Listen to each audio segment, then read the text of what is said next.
Years ago, I was backpacking across Western Europe. I was just outside Barcelona, hiking in the foothills of Mount Tibidabo.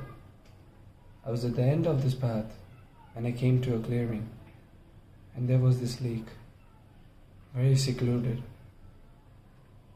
and there were all tall trees around. It stood silent, gorgeous, and across the lake I saw a beautiful woman bathing herself. But she was crying. I hesitated, struck by her beauty, the delicate curve of her back, the dark sweep of her hair, the graceful length of her limbs, even her tears. I felt my own tears burning behind my eyes, not just in sympathy, but in appreciation for such a perfect moment. She spied me before I could even compose myself, but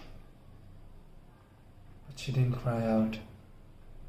Instead, her eyes held, and she smiled enigmatically, fresh tears still spilling down her cheeks.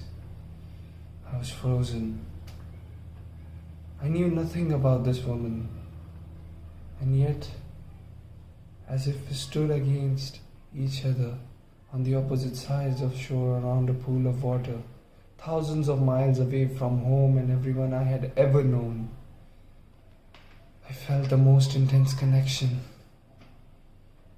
not just to her, but to the earth, to the sky,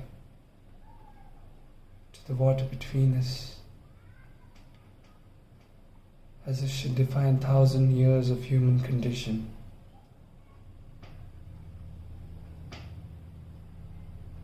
I wanted to go to her, to comfort her, to probe this feeling of belonging I had never encountered before. But I knew if I spoke, if she spoke, it would ruin the moment. And I knew that I would need the memory of that moment to go through all the inevitable dark patches throughout my life. She slowly turned her hand down and walked back. Her perfect form was gradually revealed to me, and I held my breath as I watched it disappear behind the copse of trees near the water. I didn't follow her. Instead, I turned around. I knew there was nothing that we can do together that would be more perfect than that moment. Till this day, that remains the most profound experience of my life.